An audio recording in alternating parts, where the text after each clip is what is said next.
Bonjour et bienvenue à cette nouvelle émission de l'invité de Farid. J'ai l'immense plaisir d'accueillir aujourd'hui Mohamed Bajrafil. Mohamed Bajrafil, merci d'avoir accepté mon invitation. Merci à vous. Alors j'ai pour coutume de présenter à chaque fois mes invités un petit portrait que je vous ai concocté et qui, je l'espère, va vous faire réagir. Donc on regarde et puis après on en parle.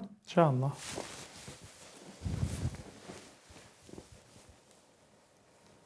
Bajrafil, Mohamed Bajrafil. En 1978, dans les Comores, ce franco-comorien renifle pour la première fois l'air terrestre. Son voyage initiatique débute alors qu'il est encore insouciant. Il va être coulé dans le moule d'un enseignement religieux à l'ancienne. À 21 ans, il se glisse en métropole et à 30, il devient imam. Ma nouvelle carte. Est-ce par vocation ou simplement un plan de carrière? Très joli. En tout cas, Bajrafil est un original. Déjà, il est noir. Enfin, c'est un imam noir qui parle aux Arabes, en arabe, mieux que les Arabes. Et pompon sur la Garonne, il cause aussi fort bien la langue d'Hugo et consorts. Et mine de rien, le jeune Moronien, il en a parcouru du chemin depuis sa Moronie natale, de même qu'il s'est égosillé. Qu'est-ce qu'il parle? Plus de 1000 vidéos en 5 ans sur son blog, une performance. Mais tout ça, c'est pour la bonne cause. Instruire, éduquer les musulmans et réformer l'islam qui, selon ses dires, c'est que la partie visible. En a sacrément besoin. Du passe et peuvent s'accumuler dans les tuyaux, le filtre, partout. Et pour ce faire, l'imam de Vigneux va noircir les pages d'un premier manuscrit. L'islam de France, l'an 1. Il est temps d'entrer dans le 21e siècle. Quoi? L'islam serait à la traîne? La réforme, encore la réforme, toujours la réforme. Pour l'imam d'Ivry, ça tourne à l'obsession. Il affirme prôner un islam du juste milieu.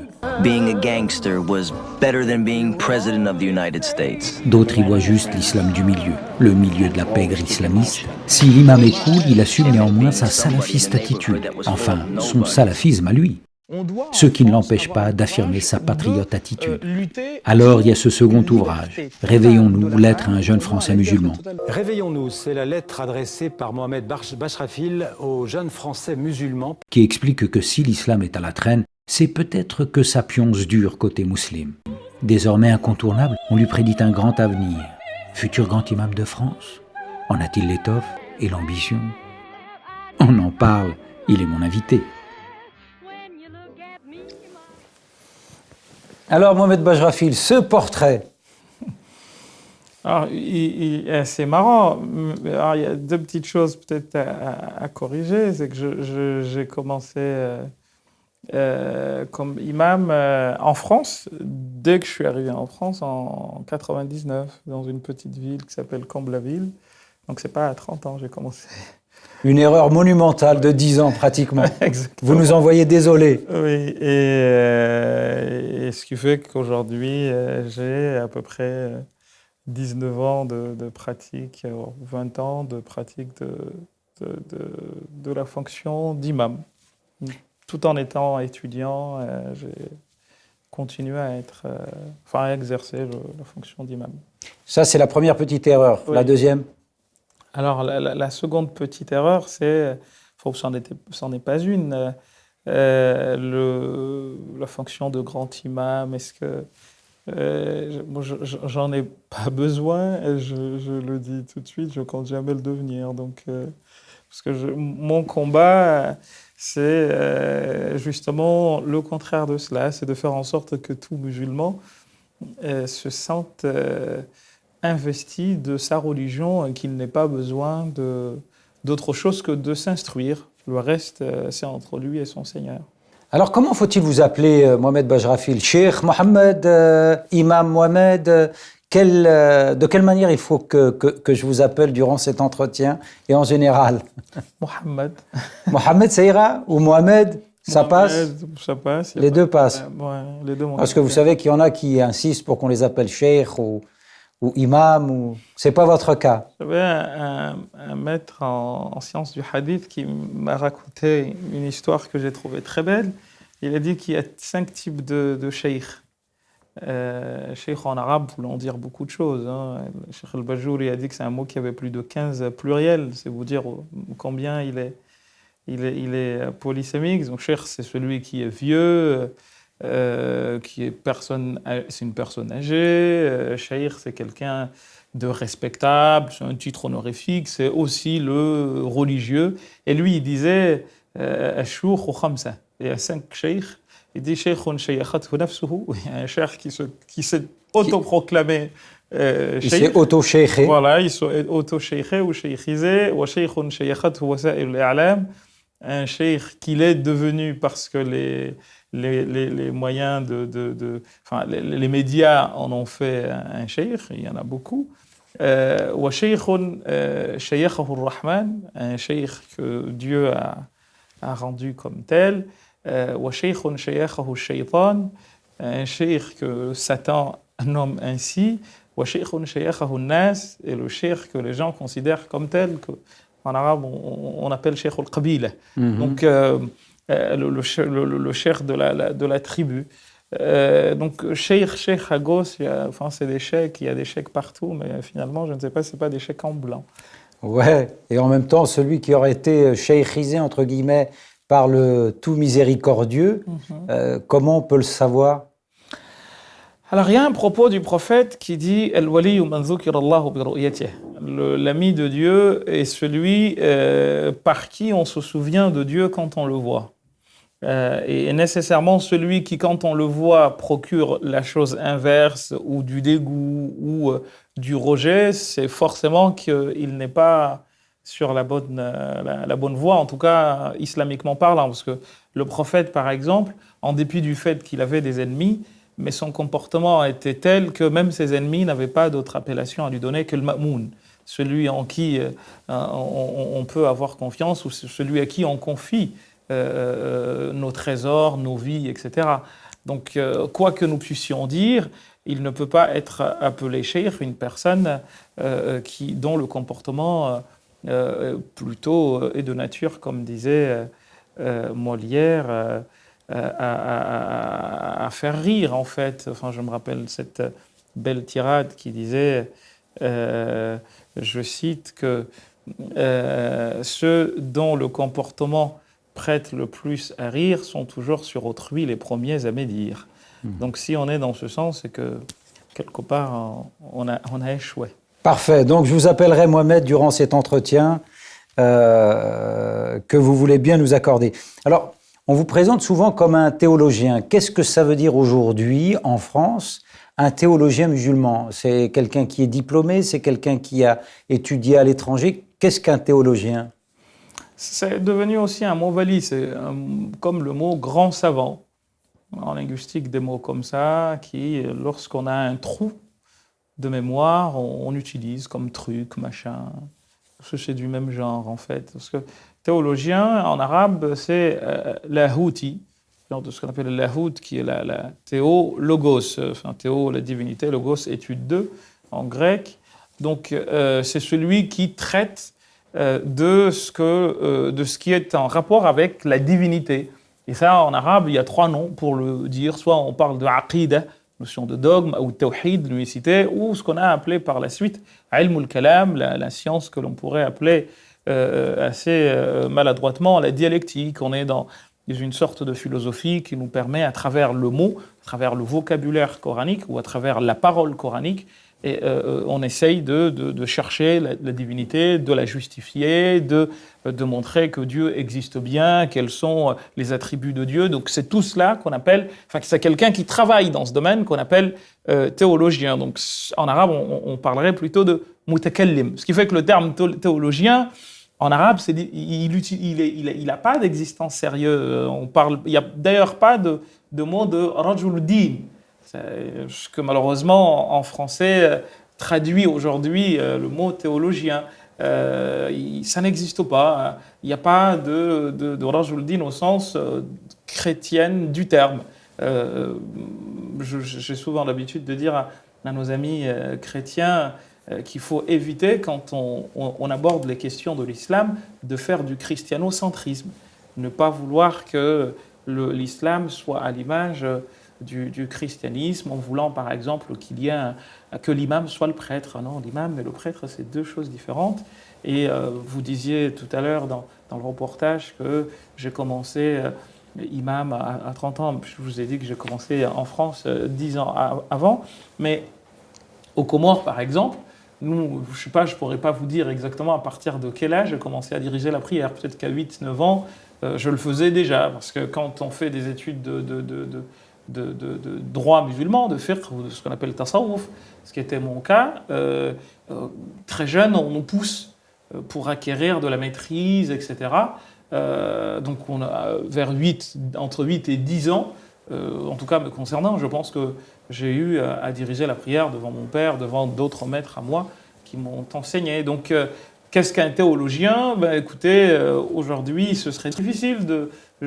c'est une très bonne question. Il faudrait poser la question à ceux qui se définissent comme tels. Enfin, moi, je vois, on me met théologien, etc. Vous savez, la mushahata fil istilah, comme on dit... Bon, théologien, alors qu'est-ce que ça veut dire exactement ? C'est celui qui travaille dans une religion donnée sur les textes qui est censé être... Ce qui est votre cas. Ce qui est mon cas, mais bon, disons que ça, c'est une évolution sémantique. Alors, le linguiste que je suis ne dira pas non à cela, parce que les mots vivent et disparaissent, ou en tout cas voient leur sens changer, ce qui nous pousse à parler de ce qu'on appelle des mots vieillis qui ont vieilli et des vieux mots. Mais bon, je prends les choses telles qu'elles se présentent, et puis why not, théologien, disons. Mais en tout cas, cette précision me semblait importante à faire. Mais merci pour cette précision. Alors, de Moroni à Paris, c'est quand même pas rien. Est-ce que c'est ce que vous aviez prévu ? Et puis le fait de devenir imam, c'est par vocation ? Ou alors vous êtes tombé dedans comme Obélix tout petit, et puis voilà, vous êtes devant le fait accompli. Comment vous pourriez définir votre histoire, votre parcours sur ce plan-là particulièrement ? Alors, comme Obélix, un peu.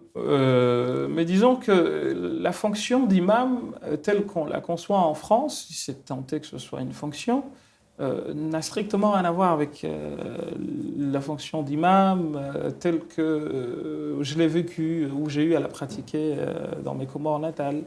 L'imam, c'est d'ailleurs la définition en arabe, c'est celui qui se met devant, et on parlait dans les livres de fiqh de celui qu'on appelle imam ratib.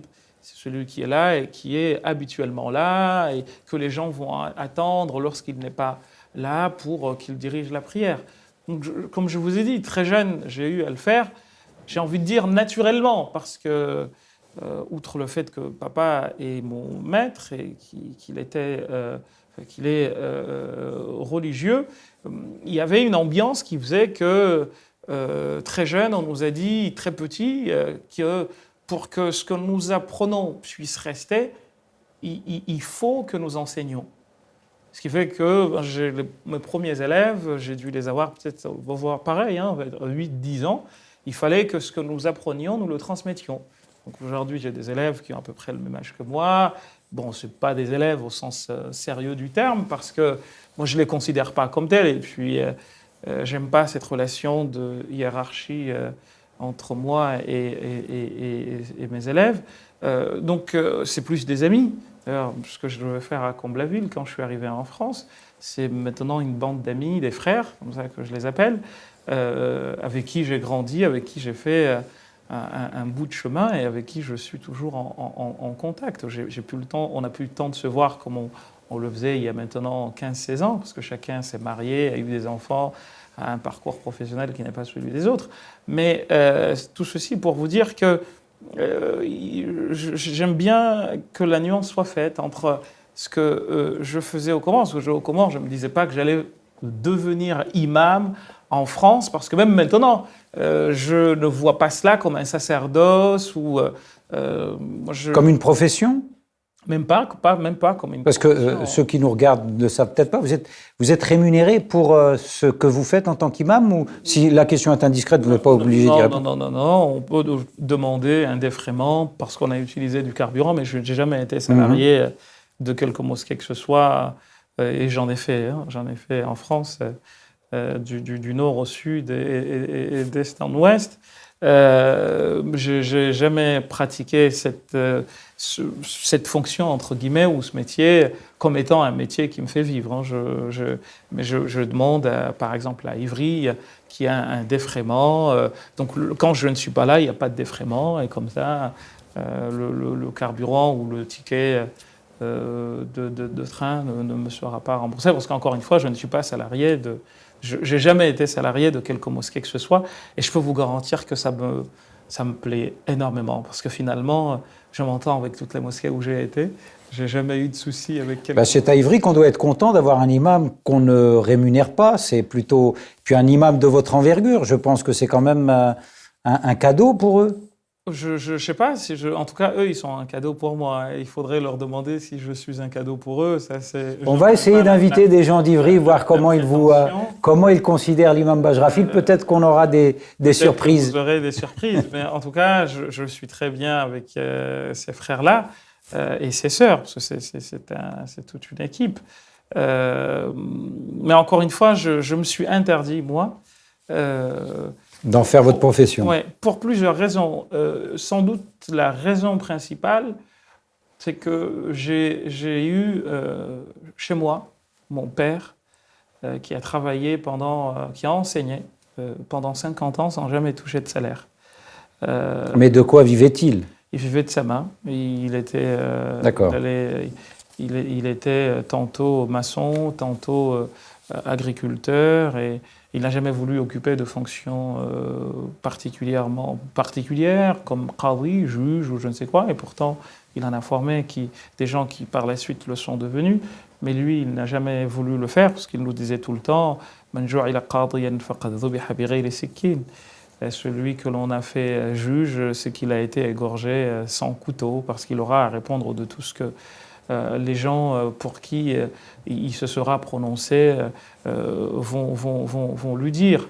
Et au fond, ça m'habite, en fait, parce que j'ai eu des gens, mon père, mais également mon cheikh en grammaire, Cheikh Abou Bakr, qui est aussi tous des oncles, hein, parce qu'ils m'ont vu grandir, ils m'ont pris la main. Et c'est des gens avec qui j'ai eu la chance, et rien que de vous en parler, ça me donne la chair de poule, parce que tu te dis, nous, finalement, je suis là avec vous, on a des caméras, etc.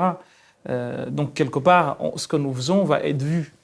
Et la notion de sincérité, la question de la sincérité se pose. Est-ce que vraiment ce que nous faisons, je le fais, en tout cas, c'est comme ça que je vis les choses, est-ce que je le fais pour que les gens sachent que je m'appelle Mohammed, ou parce que j'ai vraiment un message à transmettre? C'est des questions qui, je dois vous avouer, m'interpellent beaucoup.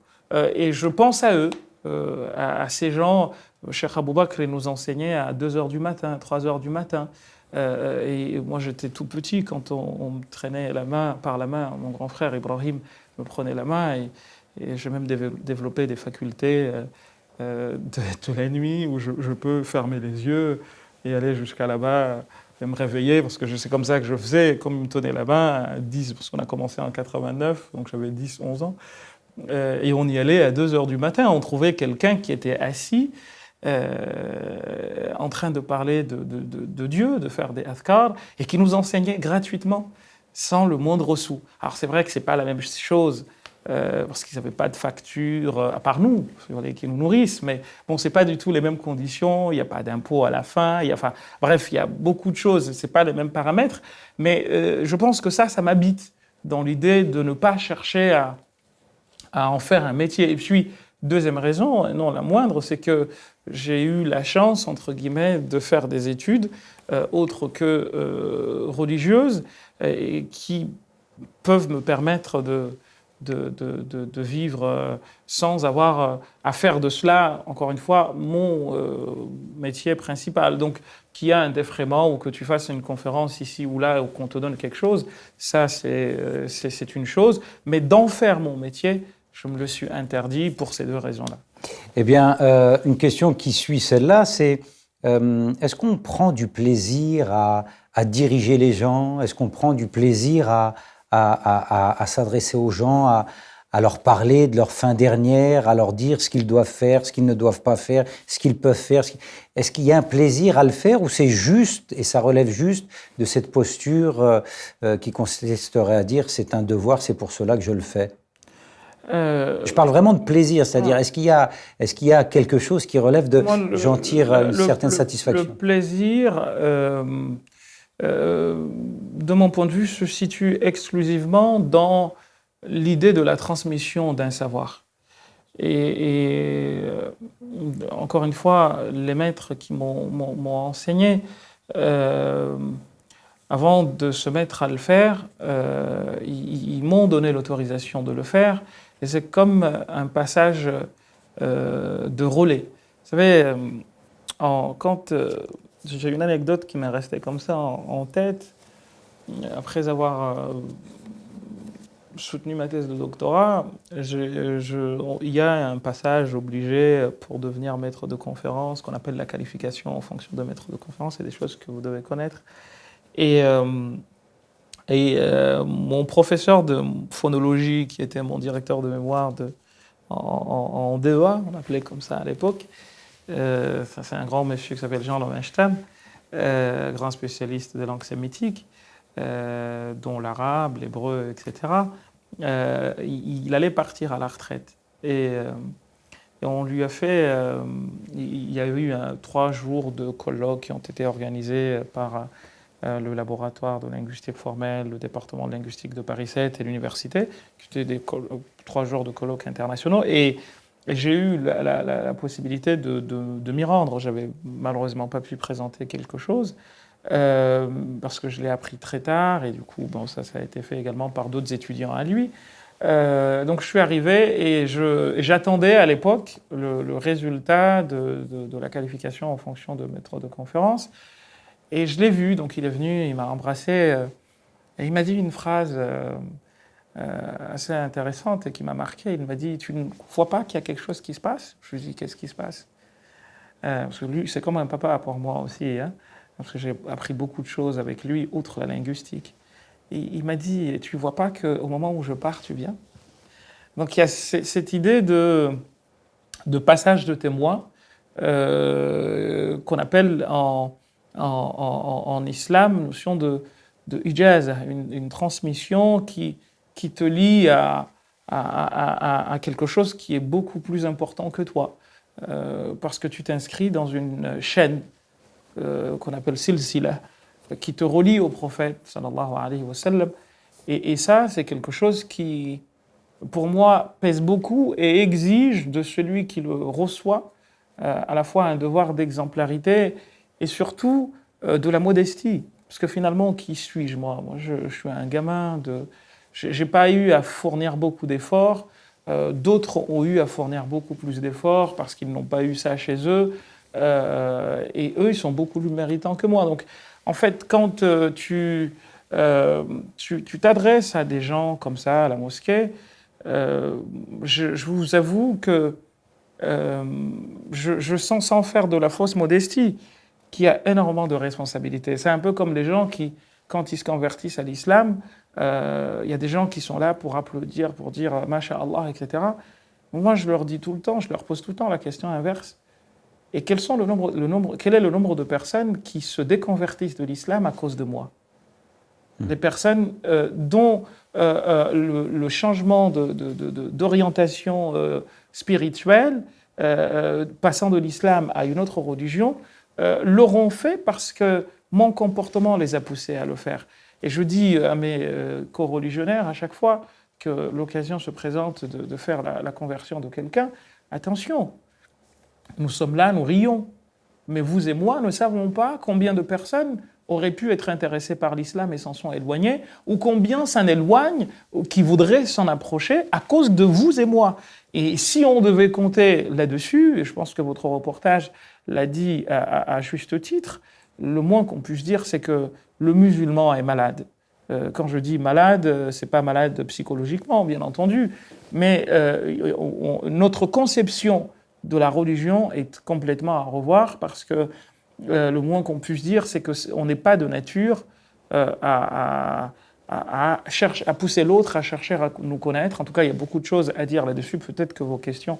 On va y revenir. Est-ce que vous êtes membre, ou en tout cas adhérent, ou voilà, à un mouvement quelconque, celui des frères musulmans, des salafistes, des tabliris, des soufis? Est-ce qu'il y a une appartenance à l'un de ces mouvements? Non, pour plusieurs raisons. Alors, pour certains, ils n'existaient pas dans mes Comores natales. Par exemple, les frères musulmans, il n'y en avait pas. Donc... Pas du tout. Non, il n'y en avait pas de mon temps. J'entendais parler de Hassan al-Banna, etc. Mais il n'y a pas... Hassan al-Banna, qui est le fondateur de la confrérie des frères musulmans. Mais on n'avait pas de frères musulmans là-bas, donc je ne risquais pas d'en devenir par la suite. Enfin, j'aurais pu le devenir par la suite, mais en tout cas, je ne risquais pas de grandir dedans, étant donné que ça n'existait pas dans mes Comores natales. Alors, le soufisme, oui et non, parce qu'on naissait aux Comores, forcément, dans une famille où le père était d'une confrérie, donc ça s'appelle tariqa, et la mère d'une autre. Donc, mon cas à moi, par exemple, mon père était à la fois Chazili, donc de la confrérie chazilite, et Alawi, de par son affiliation intellectuelle, son maître étant les deux aussi. Alawi, c'est une confrérie yéménite. Il y en avait même une autre qui s'appelait Ed-Dandarawiya, mais ça n'existe plus. Mais si ça existait, j'aurais pu, par héritage intellectuel également, être de cette confrérie. Donc, tu héritais, entre guillemets, tu naissais dans la confrérie de ta mère ou de ton père, ou les deux, j'ai envie de dire. Donc moi, j'ai navigué entre les deux, mais si vous voulez, il n'y avait pas... Bien qu'on nous recevions des enseignements du soufisme, on nous apprenait davantage à vivre la spiritualité en essayant de se corriger soi-même qu'à être membre d'une confrérie en tant que telle. Alors, on a eu très jeune, depuis peut-être 5-6 ans, à être dans une association qui faisait des chants religieux, notamment Alawi, donc il y a tout un répertoire de chants écrits par les maîtres fondateurs de cette tradition, notamment de cette confrérie, notamment un monsieur qui s'appelle l'imam Abdullah ibn Arabi al-Haddad, et d'autres. Donc on nous apprenait, on a appris ça par cœur, hein, notamment quand il y avait des cérémonies de mariage, on appelle ça en comorien un majlis, donc on y allait et on récitait ces chants religieux, des doigts, mais également des chants en l'honneur des mariés, bref, de la confrérie Alawiya. Ce sont des chants purs ou accompagnés de musique? Les deux, mon capitaine. Il y avait les deux. Il y avait, mon grand frère est un flûtiste. Il joue de la flûte? Oui, il joue de la flûte, oui. Pas de problème avec la flûte au Comores? D'ailleurs, il y avait un poème de cette confrérie qui parlait des naïs. On disait « An-naï wa-taru wal-mizmar tuhina, tuhina, tuhina » Enfin, ça, c'est des choses qu'on fasse. Mais vous n'êtes pas sans savoir tout ce qui a pu être dit sur la musique, alors, et notamment sur les instruments avant. C'est assez marrant. Bon, alors, je connais le débat depuis tout petit. On a notamment un livre d'un monsieur qui s'appelle Nawawi al-Jawi, qui est un savant shafi'ite d'origine indonésienne, qui habitait à la Mecque et qui a été formé, qui est devenu un des plus grands savants shafi'ites des 200 dernières années, des 200 dernières années, qui, dans un livre à lui intitulé Bahjat al-Wasa'il, que nous lisions également, qui est le commentaire d'un autre qui s'appelle Risal al-Jami'a, il disait, je me rappelle, je crois que c'est à la page 2 ou à la page 3, ça remonte à une vingtaine d'années, voire une trentaine d'années derrière nous, qui disait qu'il rapportait un hadith qui disait que celui qui écoute de la musique, le jour du jugement, on lui mettra du plomb dans les oreilles. Mais paradoxalement, on savait qu'il y avait cette divergence, ne serait-ce qu'en voyant qu'il y avait des chouyours qui étaient les maîtres de nos maîtres, qui avaient composé des chants pareils. الناي والطار والمزمار تحيينا وتذهب الشجو عنا ثم تشفينا إن الغناء أغنى بل في السماع منى لآل داود مزمار يعني je vais pas vous Donc ça parle d'instruments de musique bien et sûr, du fait que la exactement. musique éveille, Exactement. guérit, etc., Ouais, etc. ouais. Et ça, c'est de très grands théologiens. Donc forcément, depuis tout petit, on savait que c'était quelque chose qui était en rapport avec... il y avait une guéguerre là-dessus. Alors c'était bien entendu avant de savoir que Ibn Hajar al-Haytami, un très grand savant, dont également on était initié au livre, était très contre. Hein. Il a même écrit un bouquin dans l'introduction duquel qui s'appelle... le titre ne me vient pas en tête, mais le titre porte déjà sur l'interdiction de la musique et il te parlait même dans l'introduction, autant que je me rappelle, de casser les instruments, etc. Mais ensuite, on apprenait que le Ghazali, qui lui est le maître des maîtres, on l'appelle le Shafi'i Thani, le deuxième Shafi'i, lui, pour lui, c'est permis. Et son frère a même écrit un bouquin qu'il a intitulé Bawariqul Ilma' fi takfir man harrama as-sama'. Pour son frère, celui qui dit que la musique est interdite, c'est un kafir parce que c'est un mécréant, parce que il part de l'idée qu'on a fait des poèmes, on a fait des chants devant le prophète et que le prophète ne les a pas interdits. Alors, bien entendu, en grandissant, on apprend qu'il y a à boire et à manger. Et c'est une des choses qui m'a, si vous voulez, le plus frappé en France. Enfin, on va y venir, c'est de voir que c'est du monolithisme pur, en fait. On m'a dit que, voilà, donc moi, quand je suis arrivé ici, mais j'aurai l'occasion de vous le dire certainement tout à l'heure, j'ai vu que les gens pensaient que c'était comme ça et pas autrement. J'ai dit, mais attendez, c'est pas comme ça, c'est pas blanc et noir, c'est beaucoup plus complexe. Et la preuve, tu as des gens comme Al-Ghazali, même avant Al-Ghazali, on parle de compagnons comme Abdullah ibn Zubayr et Abdullah ibn Ja'far ibn Abi Talib, qui sont paradoxalement les deux premiers compagnons dans l'islam, dans le sens où c'est les deux premiers compagnons nés en islam. L'un, Abdullah ibn Ja'far ibn Abi Talib, est né en Abyssinie. On est en l'an 5, l'an 6 de l'Hégire, quand le prophète a demandé à ses compagnons de trouver refuge auprès de El-Najashi, du Négus. Et il est né là-bas. Alors lui, il avait des gens qui jouaient des instruments de musique devant lui et il n'y voyait aucun inconvénient. Et le second, c'est Abdullah ibn Zubayr, qui se trouve être le premier compagnon de l'islam né à Médine, une fois à Médine.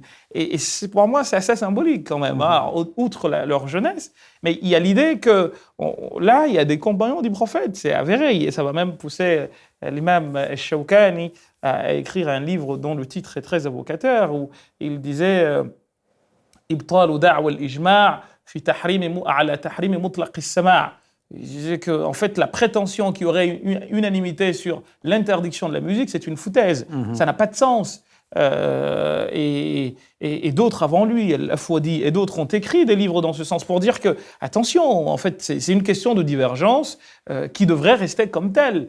Mais alors, eux, quand on nous apprenait cela, on nous disait en même temps que c'est parce que c'était une flûte qui accompagnait comment dire ça, des chants religieux. Mais quand on sortait de là et qu'on rentrait dans ce qu'on appelle en arabe, dans la musique traditionnelle comorienne, qu'on appelle tarab, c'est comme ça qu'ils l'appellent tarab aux Comores. Donc là, on parlera pas de religion, mais de chants traditionnels. Alors moi, par exemple, j'ai jamais été, parce que étant le fils de papa, je ne pouvais pas aller dans des endroits. Alors, ce qui fait que j'ai jamais dansé. Je ne sais rien faire de. Mais peut-être que vous êtes un danseur qui s'ignore. Mais ça, on en rediscutera. Donc, on a bien compris que s'il devait y avoir une quelconque appartenance à un mouvement religieux, ce serait plutôt une dimension soufie qui vous caractériserait. Mohamed Bajrafil, on a beaucoup parlé, on en parle beaucoup aujourd'hui à travers le monde et en France en particulier, de cette fameuse réforme qui n'advient pas et que tout le monde appelle de tous ses voeux. Alors pour vous, la réforme, c'est quoi? C'est une forme d'évolution? Ce serait plutôt une rupture avec tout ce qu'on a ou les deux en même temps?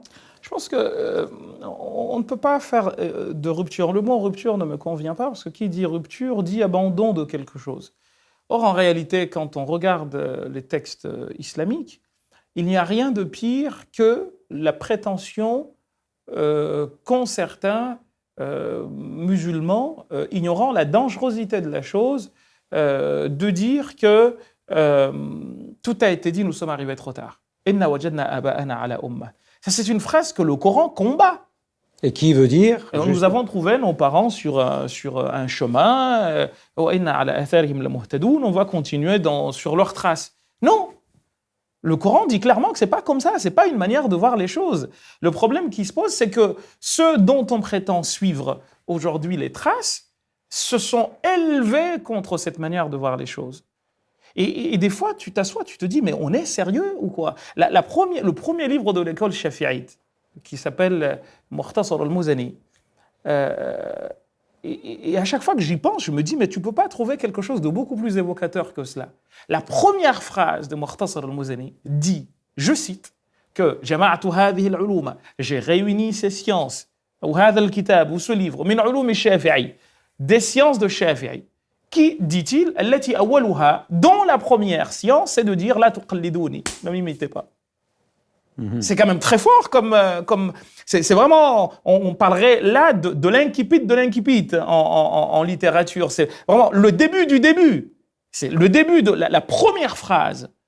Moi, j'ai été marqué par 2 phrases dans 2 livres que j'ai lus et qui m'ont marqué. C'est celui-là, celle-là et celle de Rousseau, qui disait « Tout est bien dans les mille de l'éducation, tout est bien venant des mains de l'auteur des choses, tout se pervertit entre les mains de l'homme. » Ces 2 phrases-là, pour moi, c'est des phrases qui fondent tout, qui portent tout. Donc quand tu as un Shafi'i qui te dit cela, et que derrière, on vienne par la suite construire toute une manière de voir les choses, qui te dit que, attention, un tel l'a dit, il faut que tu t'inclines, tu te dis, il y a un réel problème. Et d'ailleurs, Suyuti, il va écrire un bouquin au titre évocateur qui s'intitule الرد على من أخلد إلى الأرض وجهل أن الاجتهاد في كل عصر فرض.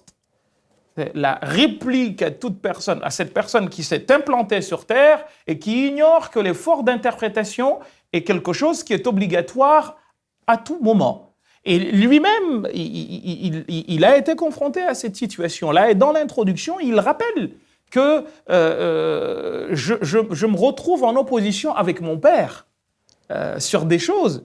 Donc aujourd'hui, quand un de nous ose proposer autre chose que ce que ses maîtres lui ont dit, tout de suite on lui montre du doigt. On le montre du doigt. Mais non, c'est comme ça. Il faut de toute manière. Tahir ibn Ashur disait dans une de ses conférences réunies en livre que ou plutôt dans un de ses écrits réunis en livre, que quand le prophète sallallahu alayhi wa sallam dit Inna Allah yab'athu ala ra'si kulli mi'ati sana, Dieu envoie à la tête de chaque siècle, li ummati, pour ma communauté, man yujaddidu laha dinaha, quelqu'un qui va revivifier sa religion. Ou amra diniha fi ba'd riwayat, le hadith de Abu Huraira dans certaines versions, qui va renouveler, revivifier les choses de sa religion.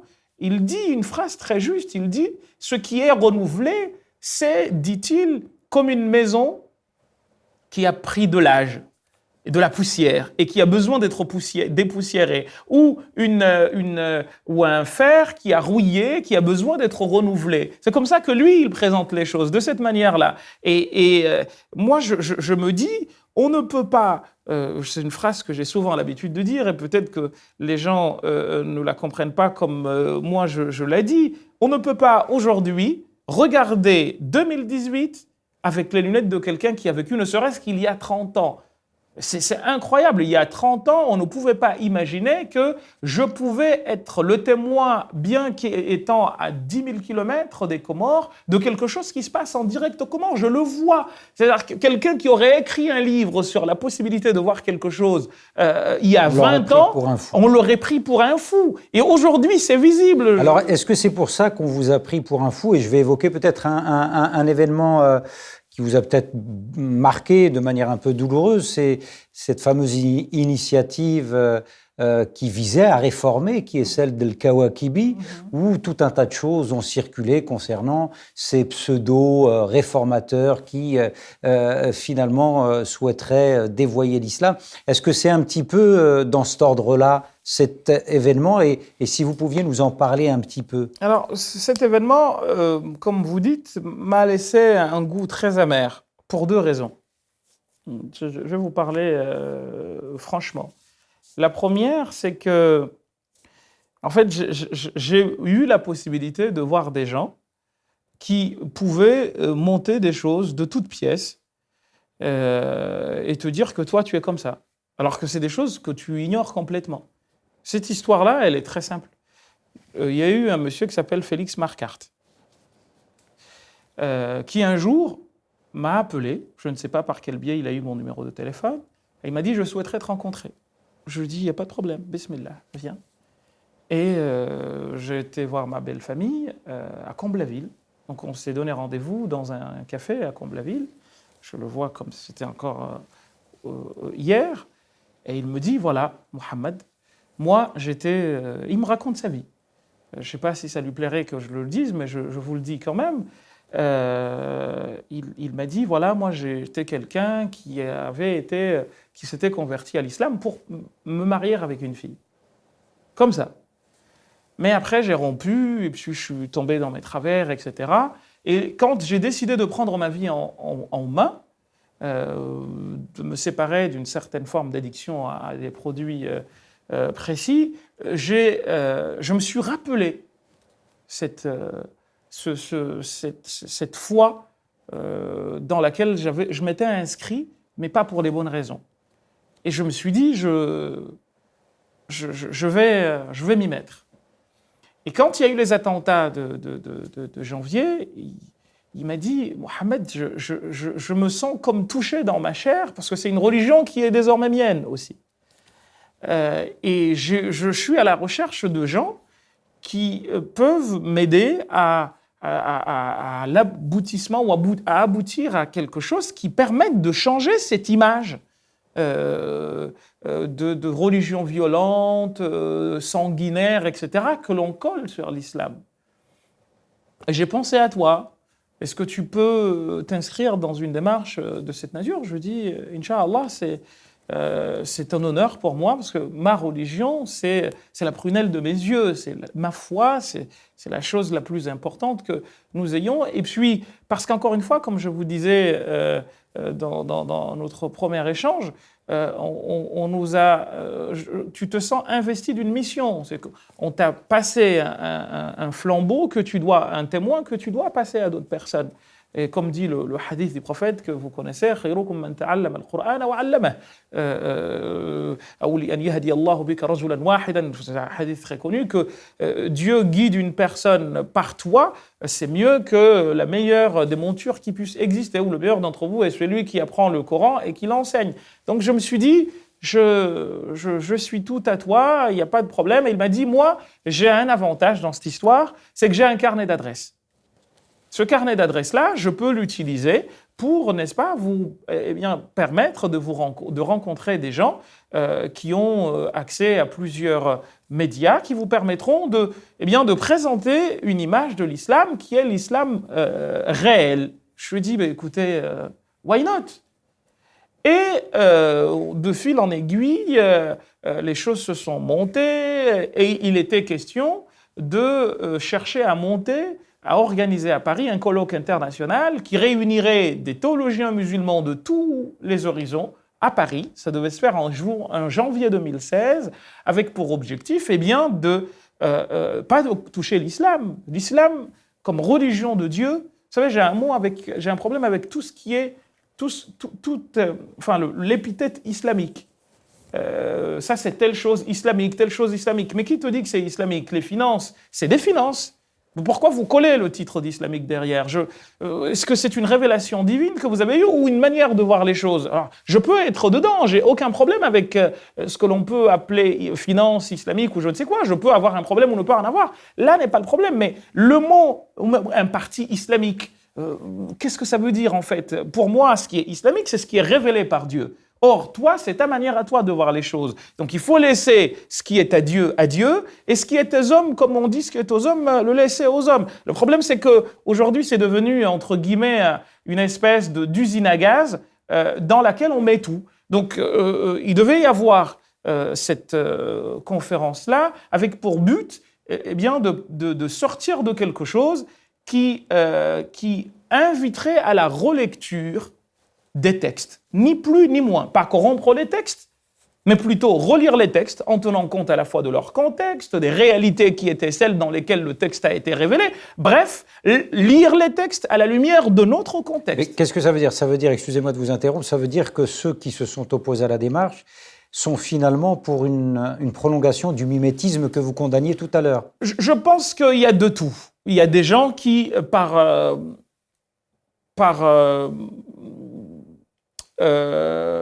je dirais, par amour pour leur religion, on pensait qu'on allait toucher à la religion. Vous savez, nous sort toujours le Vatican II. On nous parle tout le temps du Vatican II, c'est des gens qui veulent un Vatican II. Mais moi, j'ai jamais parlé de Vatican II. Moi, moi, j'ai une manière de voir les choses qui est peut-être différente de celle de gens que l'on serait tenté de mettre dans la même case que moi. Moi, je pars du principe que dans notre héritage, il y a des choses qui sont extrêmement belles, qui peuvent nous être utiles aujourd'hui. Je me dis, prenons-les. Mais il y a également des choses que ni vous ni moi, ni même le plus grand des défenseurs de cet héritage n'accepterait. Moi, j'ai souvent l'habitude de prendre, pour choquer les gens, une fois j'étais dans une conférence et j'ai dit à des amis qui étaient là, je leur ai dit, qui accepte que sa mère est une vache ? Qui accepte que sa femme est une vache ? Qui accepte que sa fille est une vache ? Qui accepte que sa sœur est une vache ? Silence radio. Je leur ai dit, écoutez, la conception de l'imam al-Razi, qui est mort en 606, dans son exégèse, de la femme, c'est exactement celle-là.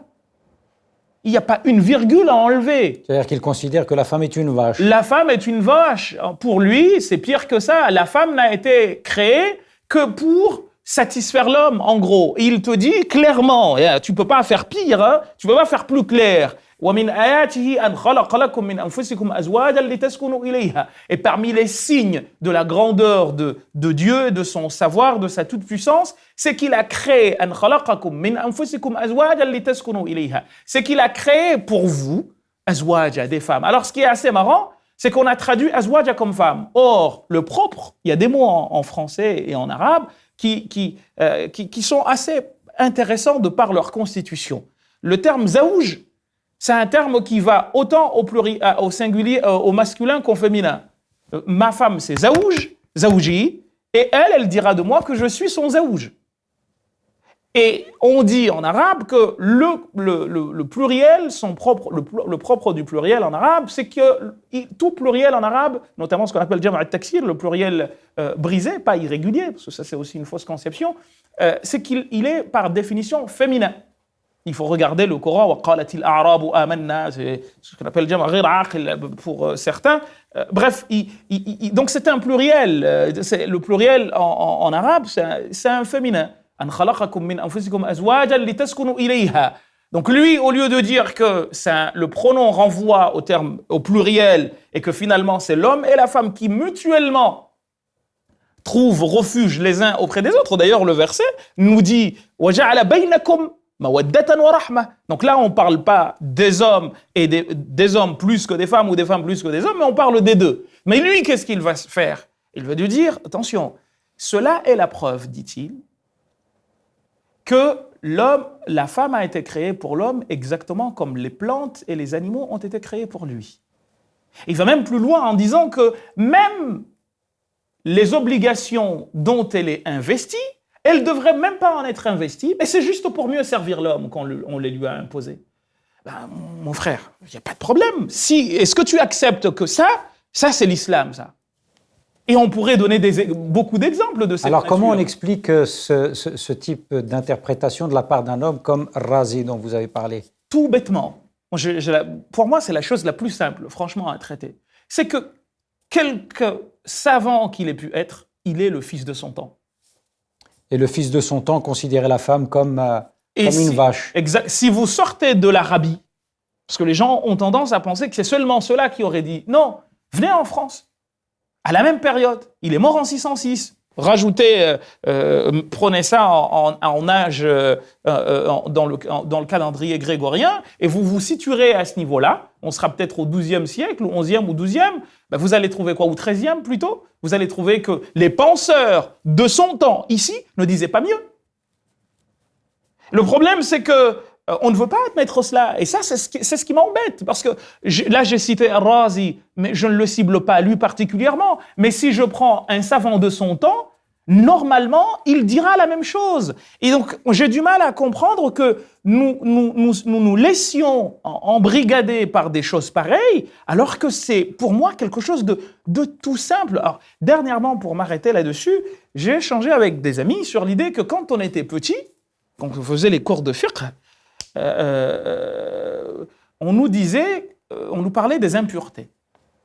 Et on nous disait que les impuretés, il y avait deux types d'impuretés, ce qu'on appelle les petites impuretés et les impuretés lourdes. Et les impuretés lourdes, on nous disait que c'est le chien, le porc et ce qui en découle. C'est-à-dire quoi? Explication clairement écrite, notamment dans un livre de Nawawi al-Jawi dont on a parlé tout à l'heure, qui s'appelle Thimar al-Yani'a, commentaire d'un livre qui s'appelle Riyad al-Badi'a. Il dit que si une bête a des relations avec un homme, ou l'inverse, et que... Des relations sexuelles, et que la femme tombe enceinte, ou la bête tombe enceinte, eh bien, l'enfant qui naîtrait de là aurait le traitement du chien, si c'est un chien, si c'est une vache. Donc, pour eux, une vache pouvait s'accoupler avec une chèvre ou avec un chien et donner naissance à un être, à une créature. Alors, j'ai vu des gens qui m'ont dit non, ça relève de ce qu'on appelle le fiqh al-iftiradi, la jurisprudence hypothétique. Tout en ignorant que ça a fait l'objet de débats, c'est les Malikites et les Hanafites qui se sont distingués dans ce domaine, mais ça m'a amusé. Pourquoi? Parce que non seulement j'ai la preuve qu'ils y croyaient, je vais vous le dire, mais aussi et surtout, nous, quand on nous l'enseignait, on nous disait que c'était vrai. Mais je peux comprendre ça de mon papa, qui est aussi mon maître, c'est l'être le plus cher de ma vie, avec mes enfants. Il a 80 ans aujourd'hui. Et le monde dans lequel il a évolué, c'est un monde dans lequel il n'y avait pas d'écran de télé. Il ne sait pas c'est quoi. Maintenant, peut-être il a vu, parce qu'il a vu des écrans. Il était venu ici, il a vu des écrans. Il voit aussi des écrans maintenant, mais je peux vous garantir que jusqu'en 90, 92, mon père ne savait pas c'était quoi une télé. Donc, quand il nous enseigne Minhaj al-Talibin de l'imam al-Nawawi, qui est mort en 677 de l'Hégire, là on est en 1440, il était dans le monde del-Nawawi. Donc, quand il me disait cela, c'était possible pour lui. Sauf que moi, la première fois qu'on nous a appris, j'avais 6 ans, 6-7 ans, dans un petit livre qui s'appelle Safinatun Najah. Et à 10 ans, j'ai commencé à me poser la question. Je me suis dit, mais c'est bizarre. Est-il possible qu'un animal se... Alors aujourd'hui, on nous parle de ce qu'on appelle les hybrides. On parle de zébron, on parle de tigron, etc., mélange de tigre avec un lion, etc. Mais outre le fait que ça reste quand même des espèces très proches, mais moi, là, ce que je voulais vous dire, c'est quoi? C'est que un chien qui s'accouple avec une chèvre, c'est impossible. Et ça ne peut pas donner d'enfant. Mais eux, ils y croyaient. La preuve, il y a un grand savant hanbalite, qui s'appelait Ibn Aqil, qui a un livre qui est intitulé At-Tazkira. Si ma mémoire est bonne, à la page 262 du volume 1, si tant est qu'il y en ait, je pense qu'il y a 2 volumes ou 3, je ne me rappelle plus très bien, mais il te dit que, je cite, dans Bab al-Hudud, le chapitre comme ça, parce que des gens nous regardent, ils vont regarder très facilement, donc il te parle de zina, l'adultère, etc. Et il te dit, وَإِذَا زَنَا رَجُلٌ بِبَهِيمَةٍ. Si un homme s'accouple avec une bête, وَحَمَلَتْ. Et حَمِلَتْ, la bête tombe enceinte, eh bien, تُقْتَلْ. On tue la bête. Alors, la raison, c'est là où, comme on dit, mahal shahid, c'est là où ça devient intéressant. Il dit لِأَلَّا تَلِدَ خَلْقًا مُشَوَّهًا. Pour pas que la bête accouche d'une créature bizarre. C'est la preuve qu'ils y croyaient. Alors, outre l'exemple de mon père, que je vous ai donné, pour qui c'était possible, je pense qu'aujourd'hui encore, si j'essayais de parler avec lui, il me dirait la même chose, parce que c'est comme ça qu'on nous a enseigné. Mais là, il y a là, je vous cite cet exemple-là, parce que la personne est plutôt de tendance hanbalite. Mais dans l'école shafi'ite, je pourrais vous en trouver également des vertes et des pas mûres de cette nature-là. Or, on sait très bien aujourd'hui que c'est impossible. C'est pas possible. Alors, on parle aujourd'hui de chimère, la possibilité de créer un homme avec un animal mais c'est des manipulations extrêmement difficiles et dont on sait d'ailleurs pas que ça peut avoir une vie réelle. Et on voit le problème d'une greffe, combien c'est lourd. Je vous parle même pas de créer une créature bizarre de cette nature. Quelle garantie nous aurions? Alors que eux, ils te disent que, eh bien, cet animal-là serait impur si c'est un chien, parce que pour les chafi'ites, le chien est impur, ce qui n'est pas le cas, par exemple, des malikites. Ceci pour vous dire, encore une fois, que cette manière de voir les choses, moi, j'ai du mal à comprendre que nous puissions pas nous rendre compte que ça peut pas continuer comme ça. Est-ce que vous allez continuer à travailler sur cette question de réforme, puisque visiblement, on l'a dit, il y a beaucoup de chemin à parcourir? Oui, parce que, comme je vous disais dans un précédent échange, il en va de la survie de la religion musulmane. C'est à ce point-là? Je pense que c'est à ce point-là, c'est pour moi beaucoup plus important qu'on le pense. Vous savez, il y a une logique en éducation qui est la logique de la bouteille. Si tu prends une bouteille et tu la remplis trop, eh bien, elle finit par exploser. Et aujourd'hui, on a... Ou par déborder, ça dépend. Il faut, quand vous dites ça, la bouteille est fermée. Oui, quand vous la fermez, mais malheureusement, on en est là. Il y a eu il y a un trop-plein qui fera certainement exploser la bouteille si on n'en prend pas conscience. Je vous disais également dans un précédent échange qu'on voit tout le temps les personnes qui se convertissent à l'islam et on s'en réjouit, mais on ne se pose pas la question de savoir combien s'en éloigne. Et ça, c'est aussi des choses qui doivent être entendues. Est-ce que ça doit vous perturber, même en tant qu'imam, des gens qui s'éloignent de la religion? C'est-à-dire, dans le sens où, est-ce que ça relève vraiment de la responsabilité des hommes? Alors ça, c'est une très bonne question. Le prophète, Dieu lui dit « Laysa alayka hudahum » c'est pas à toi de les guider. C'est pour ça que je dis tout le temps à mes co-religionnaires qu'il faut faire attention. Nous devons nous considérer comme des marchands intellectuels, si tant est que l'expression puisse m'être permise. Nous avons une marchandise intellectuelle. Nous la présentons aux gens. Libre à eux de la prendre ou de ne pas la prendre. On n'est pas lasta alayhim bi jabbar, lasta alayhim bi musaytir, lasta alayhim bi wakil. C'est autant de versets qui disent tous la même chose. Hein. Tu n'es pas là pour leur imposer quoi que ce soit. Tu présentes. Balligh kama umirt. Transmets comme il t'a été demandé. En gros, tu dis aux gens, voilà, j'ai une marchandise intellectuelle qui est là. Libre à vous de l'acheter ou de ne pas l'acheter. Que celui qui veut le fasse. Celui qui veut croire le fasse, et celui qui n'en a pas envie qu'il le fasse. Et ce qui est beau dans ce verset, c'est qu'il est précédé de à chaque fois. C'est que celui qui fait le choix de croire, il l'a voulu. Il y a un verset qui est souvent avancé, ok. Sauf que là, il y a un verbe que vous ne traduisez pas.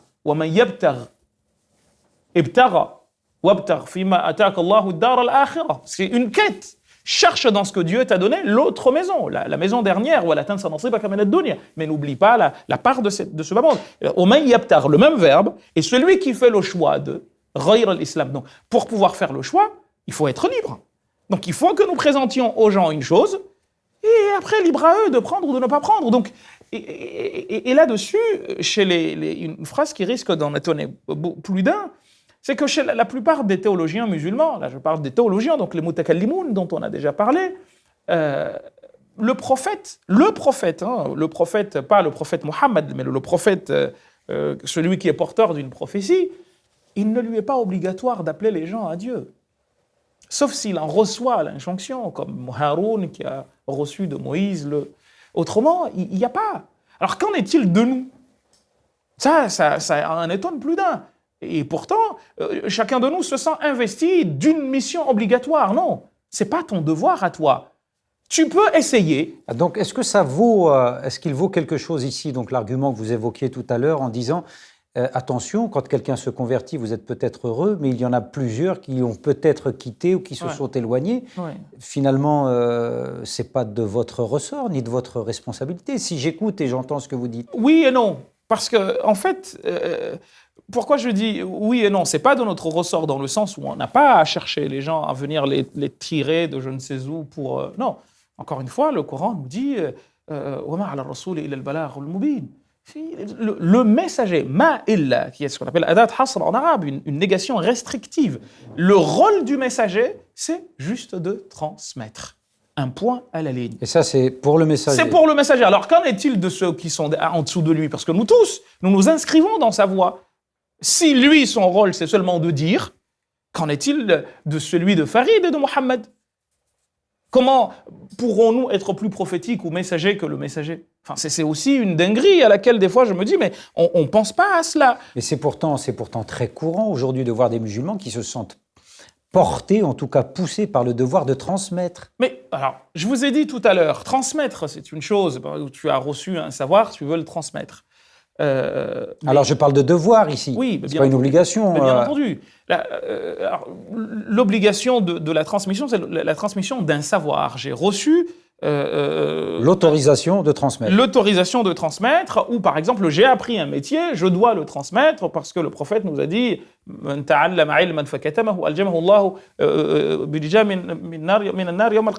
celui qui apprend un savoir et qui le cache, je fais le choix de cacher ce que j'ai appris pour ne pas que les gens le sachent, et qu'ainsi je reste celui à le détenir, eh bien, celui-là, il sera puni le jour du jugement parce qu'il aura privé l'humanité de quelque chose dont Dieu lui a fait cadeau. Ça, c'est pas la même chose. On parle ici de la notion de guidance. Dieu dit au prophète, tu ne guides pas qui tu veux. C'est pas toi qui guides. Pourtant, dans un autre verset, il est dit mais ce serait long à expliquer ce petit contraste. Mais l'idée, ce qui veut dire, juste pour nos auditeurs, tu guides vers un droit chemin ou un chemin droit, le chemin de Dieu. Ici, on a à le comprendre comme étant un majaz, ce qu'on appelle une espèce de métaphore. En fait, c'est toi, tu guides au sens où tu appelles, mais c'est pas toi qui guides. Et à partir de là, la personne doit se dire « Je n'ai pas pour mission d'islamiser un pays comme la France ou je ne sais quoi. » Ce n'est écrit nulle part. Et d'ailleurs, quelque chose de très fort sur le plan historique. Regardez l'histoire d'un pays comme l'Égypte. Pendant plus de 8 siècles après l'arrivée de l'islam, l'Égypte est restée à majorité non musulmane. Et ceux qui l'ont sillonné en premier parmi les musulmans, c'est les compagnons du prophète. Il y a même quelque chose d'assez extraordinaire. Il y a un grand savant qui s'appelle l'imam al-Layth ibn Sa'd, qui est un grand savant fondateur d'école. D'ailleurs, le chef, il disait qu'il était plus savant que Malik. Savez-vous qu'il a fait des fatwas pour autoriser la construction d'églises? Sur la base d'argent venant de Bayt al-Mal. Et il disait même que c'est des choses par quoi l'urbanisme devenait beau, la nature devenait belle, par des églises. Et un des points sur lesquels il va s'appuyer, c'est que la plupart des églises qui ont été construites en Égypte l'ont été pendant la période des compagnons et ceux qui les ont suivis. Et vous savez, on a toujours besoin d'être plus royaliste que le roi, on veut être calife à la place du calife, comme dirait Is No Good. Et du coup, aujourd'hui, on a des petits califes qui veulent être plus califes que les califes et qui nous conduisent dans une impasse qui n'a pas de sens. Donc, quand on dit qu'on n'a pas un devoir d'eux, si tu appelles, il faut que tu te dises que toi, on ne va pas te frapper parce que tu n'as pas appelé. Non, et surtout si tu n'en as pas les moyens, surtout si tu n'en as pas les compétences intellectuelles, ce qui est malheureusement souvent le cas. Alors, est-ce que le problème ne viendrait pas ici des savants? Et ma question est un peu rhétorique en réalité, puisque d'un côté, on a un auteur qui a vécu au milieu du siècle dernier en Égypte, qui a écrit un petit ouvrage dont le titre est très évocateur, Islamu bayna jahli abna'ihi wa ajzi ulama'ihi, qui peut être traduit comme, par exemple, l'islam serait piégé entre l'ignorance de ses adeptes et l'incapacité d'y répondre de ses savants. Et de l'autre côté, des savants qui avancent l'idée, et c'est le cas par exemple de Youssef al-Qaradawi, qui dit que l'humanité se divise en deux catégories. Il y aurait ummatul da'wa wa ummatul ijaba, c'est-à-dire la communauté dite musulmane qui est appelée à faire da'wa, donc à transmettre le message, et l'autre communauté, donc tous les êtres humains qui sont condamnés à recevoir le message, ou en tout cas à y répondre. Est-ce qu'il n'y a pas là déjà une espèce d'invitation à comprendre les choses à contresens de ce que vous venez de nous expliquer? Pas du tout. De toute façon, le message ne parviendra jamais à tout le monde. Ça, c'est clair et net. Jamais le message, même du temps du prophète, il n'est pas parvenu à tout le monde. Et on a vu d'ailleurs dans ce sens des tours de passe-passe de beaucoup de savants qui nous ont dit que les parents du prophète seraient en enfer parce qu'ils n'ont pas cru. Mais le problème est que le Coran lui-même, il nous dit que c'est faux. Ça ne peut pas être ça. Et là, on se retrouve face à des textes prophétiques qui s'opposent frontalement à ce que le Coran dit. Si on ne les interprète pas par autre chose, c'est le hadith qui dit que « Abi wa abouka finnar » mon père et le tien seraient en enfer, voulant dire que le père du prophète serait en enfer parce qu'il serait mort non-croyant, alors qu'on nous dit, on avait, quand on était enfant, un livre par lequel on apprenait la sira du prophète, qui s'appelle Mawlid al-Barzanji, avec la naissance du prophète, on lisait cela, mais également tous les jeudis.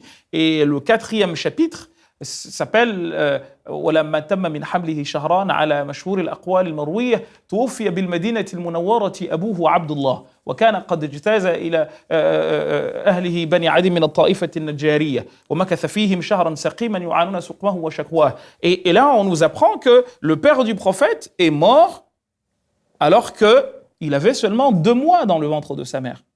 ولما تم من حمله شهران على مشهور الأقوال المروية توفي بالمدينة المنورة أبوه عبد الله. Donc son père meurt 2 mois alors qu'il est seulement, on n'a même pas soufflé encore l'âme que son père est mort. Et on nous dit quoi? On nous dit que son père et sa mère, qui va mourir 6 ans après la naissance du prophète sallallahu alayhi wa sallam, qu'on va nous dire que son père et sa mère iront en enfer.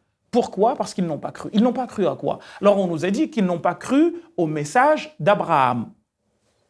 Mais on va vous dire, mais déjà, le prophète, lui, dit dans un propos que chaque messager, كان النبي يبعث إلى قومه خاصة وأنا بعثت إلى الناس كافة.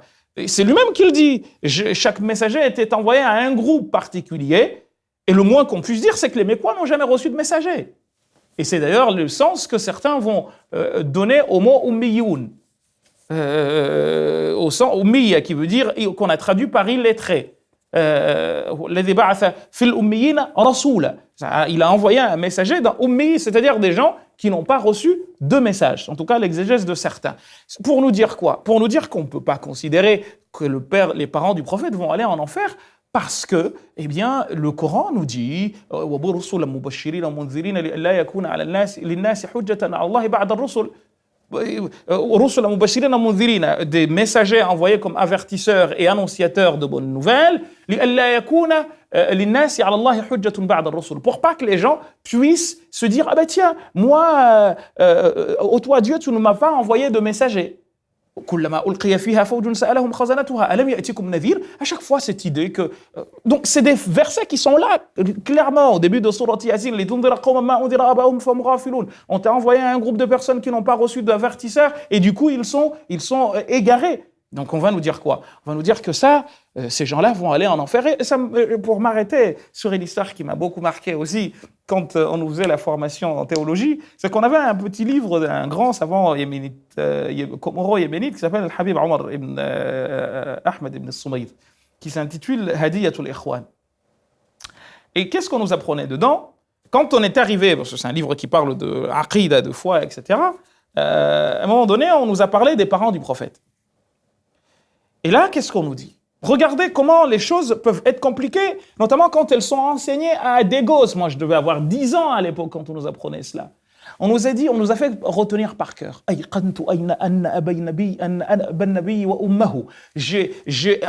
Je suis certain que le père du prophète et sa mère, Dieu leur a redonné la vie et sont venus prêter allégeance au prophète. Alors qu'on sait très bien qu'ils sont morts au minimum 40... La mère du prophète est morte 34 ans avant que le prophète ne reçoive le message. Son père est mort 2 mois avant. Donc il n'était pas là. Et du coup, on nous a dit, non, ils sont venus dans un état second et on leur a... Ça, c'est ce qu'on nous a inculqué. Pourquoi ? Parce que c'est difficile pour beaucoup de savants de dire que les parents du prophète iront en enfer. Ce qui va pousser Es-Suyuti, qui lui est mort en 911, à écrire un bouquin qu'il a intitulé Masalik al-Hanafa, en disant que les parents du prophète, Waliday al-Mustafa, disant que les parents du prophète ne peuvent pas être en enfer en faisant des interprétations diverses et variées. Mais ceci pour vous dire quoi ? Pour vous dire que là, on met le musulman dans une tchèque-chouka intellectuelle, mais qui le rend schizophrénique, finalement. Donc, qu'est-ce qui se passe aujourd'hui ? On dit, le musulman, celui qui ira au paradis, c'est seulement le musulman. Mais et celui qui n'a pas reçu le message ? Et du coup, la notion de mécréant, comment on l'a défini ? Le mécréant, c'est celui qui n'est pas musulman. Mais c'est pas vrai. C'est pas ce que dit le Coran. C'est autre chose. Les questions sont beaucoup plus intéressantes et beaucoup plus approfondies ou beaucoup plus profondes que vous les présentiez. Le mécréant, c'est celui qui a connu la vérité, qui l'a connue comme telle et qui a refusé de la reconnaître. Ça, c'est coraniquement prouvé. C'est ce qu'en dit le Coran. Mais pas celui que tu n'as pas réussi à convaincre, au lieu de te rejeter ta faute sur toi, tu te dis quoi ? C'est Farid. Non, tu as mal vendu, entre guillemets, le marketing que tu as fait n'était pas le bon. Tu as mal vendu le produit de la foi que tu dis avoir reçu. Et du coup, qu'est-ce qui se passe ? Au lieu de t'en prendre à toi-même, tu t'en prends à l'autre parce qu'il ne serait pas intéressé par quelque chose dont l'emballage était beaucoup plus repoussant qu'autre chose. Alors, Mohamed Bajrafil, tout ça est très, très passionnant. Vous avez signé en 2016 l'Islam de France, l'an 1, avec pour sous-titre « Il est temps d'entrer dans le 21e siècle ». Est-ce que ça veut dire que les musulmans ne sont pas entrés dans le 21e siècle ? De quels musulmans parlez-vous ? Et pourquoi seraient-ils à la traîne ? Qu'est-ce qui fait qu'ils sont à la traîne ? Alors c'était plutôt en 2015. 2015, pardon, autant pour moi. Alors pourquoi ?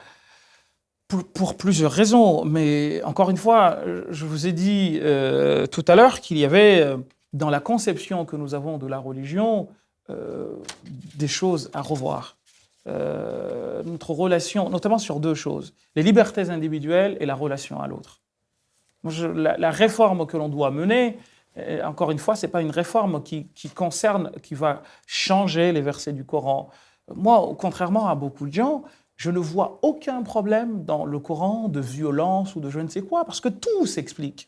Tout, mais vraiment. Et je dis aux gens, mais donnez-moi les versets du Coran dont vous dites qu'ils sont violents pour qu'on vous les situe dans leur contexte et que vous compreniez par la suite que c'est quelque chose que vous et moi, naturellement, nous aurions dit ou fait dans pareilles circonstances. Et deuxième chose, évitez de regarder hier avec les lunettes d'aujourd'hui. De la même manière que je demande que nous regardions aujourd'hui avec les lunettes d'aujourd'hui et pas celles d'hier, nous ne pouvons pas nous permettre l'inverse. C'est-à-dire que quand je me dis que je regarde, par exemple, en 2018, Voltaire, mais dans son siècle, je moquerais de lui. Parce qu'il y a des choses qu'il a pu dire. Voltaire était un antisémite notoire. Et est-ce pour autant que l'on va rejeter toute l'étude ou tout le travail de Voltaire ? Lisez Montesquieu quand il parle de l'homme noir. Alors certains nous disent que c'était de la métaphore, etc. Quand il parlait de l'homme noir en disant comment une âme peut être introduite dans un corps aussi noir, etc. Enfin bref, on pourrait dire des choses comme ça. Pourtant, il est l'auteur de l'esprit des lois. Qui a tant nourri le monde, etc., et qui nourrit encore aujourd'hui la fameuse séparation des pouvoirs. Ceci pour nous dire quoi ? Ceci pour nous dire que, en fait, refuser que les gens vivent dans leur temps, avec les réalités de leur temps, et surtout lisent le monde avec les lunettes de leur temps, c'est au fond s'inscrire dans ce que moi j'appelle le hors-temps. Sauf que le hors-temps n'existe pas, et le temps te rattrape. Et si le temps te rattrape, qu'est-ce qui se passe ? De 2 choses l'une. Soit tu deviens fou, soit tu deviens un ringard. C'est-à-dire quoi ? Si tu deviens fou parce que tu vas vouloir t'opposer à quelque chose contre lequel tu ne peux rien, soit tu deviens régard, c'est-à-dire les gens vont se moquer de toi parce que tu seras has-been, comme on dit. Et l'islam, quand le prophète nous a parlé de ces gens que l'on envoie, que Dieu envoie à la tête de chaque siècle, c'est que justement c'est une religion qui vit tout le temps avec son temps. En théorie, en tout cas. En théorie. Parce que dans la pratique, aujourd'hui, on est en droit de se dire que les musulmans sont plutôt à la ramasse. Alors je vous le concéderai avec d'autant plus de force qu'il suffit par exemple de regarder les universités les plus cotées dans le monde. Pas une seule ne se trouve dans un pays musulman. En tout cas, j'avais lu les 500 premières universités du monde. Il faut chercher le pays arabo-musulman qui pointe peut-être la Malaisie, peut-être un peu la Turquie, et encore, il faudrait regarder. Mais on est vraiment loin, on est loin. Or, on dit tout le temps, on aime bien s'enorgueillir du fait que les premières universités du monde, c'est Al-Qarawiyyin, de Fatima bint Fihr, c'est l'Azhar qui a été fondé au temps des Fatimides. Bref, on aime bien dire des choses pareilles. Bagdad, le premier hôpital du monde, a été construit 900 ans avant qu'un hôpital ne voie le jour à Paris. Je suis d'accord avec ça. Mais Ali ibn Abi Talib te répond. Il te dit quoi? Il te dit le bonhomme, le vrai, man qalaha anadha. C'est celui qui dit moi je. Me voilà. Laysa al-fata man qala kana abi. Pas celui qui dit que mon père, Ibn Khaldoun, le fondateur de la sociologie, Ibn Sina, ou... Oui, et toi? Grande histoire. Je me rappelle un texte qu'on faisait quand on était au collège de Léopold Sédar Senghor. Je crois un discours qu'il avait fait, si ma mémoire est bonne, sur ce qu'il avait intitulé le rendez-vous du donner et du recevoir. Et il parlait à l'Afrique en disant qu'il fallait qu'elle se développe sur divers points pour que, pour moi, il est le premier à avoir parlé de mondialisation, pour que, quand viendra le rendez-vous du donner et du recevoir, vous ne soyez pas seulement dans la position de celui qui reçoit, mais que vous soyez également dans la position de celui qui donne. Et le musulman, par définition, c'est quelqu'un qui donne, qui doit donner. Et sauf la main qui donne est supérieure à celle qui reçoit. Or, le moins qu'on puisse dire, et c'est assez marrant à voir, hein, où se trouvent les centres de recherche qui nous donnent les caméras, les je ne sais quoi, les téléphones que nous utilisons chez nous, etc. C'est la Silicon Valley. Et ce qui est marrant, c'est que tu vois des gens qui se disent anti-occidentaux, mais qui se disent anti-occidentaux, mais qui ne se disent pas que jusqu'au drap dans lequel ou dans lesquels ils dorment, la Silicon Valley est arrivée chez eux. Elle est même dans leur cœur, en fait. C'est peut-être le pacemaker qui fait bouger leur cœur vient de là-bas. Donc, en fait, avant de pouvoir dire quoi que ce soit, il faut savoir savoir se regarder et pour savoir qui on est. Et alors, il est temps d'entrer dans le XXIe siècle. Le discours que vous dites semble très à propos et très ancré dans une réalité qui est la vôtre, 2018, la France. Est-ce que vous avez le sentiment d'être entendu par vos fidèles, les fidèles qui suivent vos discours? Et surtout, est-ce que vous avez le sentiment qu'en France, et là je parle essentiellement de la France, les autres imams partagent le point de vue que vous êtes en train de développer? Vous savez, il y a, comme je vous disais tout à l'heure, hein, en fait, le train est déjà en marche. Quel train? Le train de la vie. Le train de l'existence. Il est conduit par qui, ce train? C'est un train qui est conduit pour le croyant que je suis par Dieu, qu'il a confié aux hommes et au temps, surtout. Vous savez, on peut lutter contre tout, sauf deux choses, le temps et l'eau. Ce qui fait que des fois, tu vois des gens, et nous tous, quelque part, en faisons partie, qui étaient à un moment donné comme ci ou comme ça, qui se prenaient pour des gens carrés. Et le temps, vous savez, il y a un proverbe comorien qui dit que quelque brillant que puisse être un soleil, il finit par se coucher. Et quelque verdoyante que puisse être une plante, une feuille, elle finit toujours par faner. Donc il y a le temps qui en a remis plus d'un sur le droit chemin, ou en tout cas qui fait prendre conscience à plus d'un. Et c'est pour cette raison d'ailleurs que, je ne sais pas si vous le savez certainement, la prophétie vient souvent à 40 ans. Balgha ashuddahu, il a atteint la quarantaine, l'âge de la maturité. Parce que, en fait, on se croit investi de je ne sais quoi, mais le temps s'impose à nous. Et quand je dis le temps ou les réalités de la vie qui s'imposent par elles-mêmes, je veux dire quoi par là? Je veux dire par là que même celui qui ne veut pas tenir un discours, qui inscrive l'islam dans sa vérité originelle, qui est celle du fait qu'il s'est marié à la fois avec les temps qui étaient les siens et les réalités auxquelles il a eu à faire face, eh bien, aujourd'hui, il peut s'y opposer. Mais je peux vous garantir que demain, où il s'y plie, où le rouleau compresseur du temps lui marchera dessus. Et ça, on l'a vu et on le voit au quotidien. Et c'est pour cette raison que le prophète nous dit dans un propos que « ad-dinu yusrun » la religion est facilitée. Fa'awghil fihi birifqin, vas-y mollo quand tu t'y engages. Pourquoi? Walan yushadda ad-din ahadun illa ghalabah. Celui qui veut la rendre difficile, eh bien, qu'est-ce qui se passe? Elle se fait jeter par-dessus bord. Tu veux te donner des airs de saint alors que tu n'es pas saint. Et aujourd'hui, on se rend compte, on part de scandale en scandale, etc. Je dis, mais en fait, et si on se définissait seulement comme des humains? On risquerait de décevoir des gens. Moi, je ne suis pas un surhomme. Chacun de nous a en lui un côté qui pue et qui n'aimerait pas que les gens sachent. Alors, pour pas qu'on vienne chercher ce côté qui pue, il faut jamais donner l'impression aux autres que toi, tu es l'Immaculée Conception. Non, tu n'es pas l'Immaculée Conception. Tu n'es pas blanc. Personne n'est blanc au sens moral du terme. Donc, ce qui va se passer, c'est quoi? C'est que soit on prend le train, soit tu vas le retarder, mais de toute manière, il t'emportera. Donc, mais on en est où, là, concrètement, avec les imams et les fidèles? Ils sont prêts à prendre le train, ils le retiennent, ils sont très loin sur le quai. On en est où? Alors, moi, sans langue de bois. Alors, sans langue de bois, je pense que quand on regarde les réseaux sociaux, on aurait tendance à croire que tout est noir, etc. Mais ça reste un monde virtuel. Et quand on sort, on va dans... Et ça, c'est quelque chose, j'aimerais que ceux qui font des études sur l'islam à partir de je ne sais quoi, j'aimerais bien qu'ils sortent, qu'ils abandonnent les écrans d'ordinateurs. Ils aillent dans le monde réel. Ils aillent dans le monde réel. Ils trouveront Farid, Mohamed Abdallah, Félix, Paul, parce qu'encore une fois, il y a... Maintenant, le musulman, il s'appelle Félix, Paul, Mohamed Abdallah ou je ne sais quoi, Françoise. Et ils verront que ces gens-là vivent au quotidien un islam qui n'est pas schizophrénique. Ils vivent avec leur temps, dans leur pays,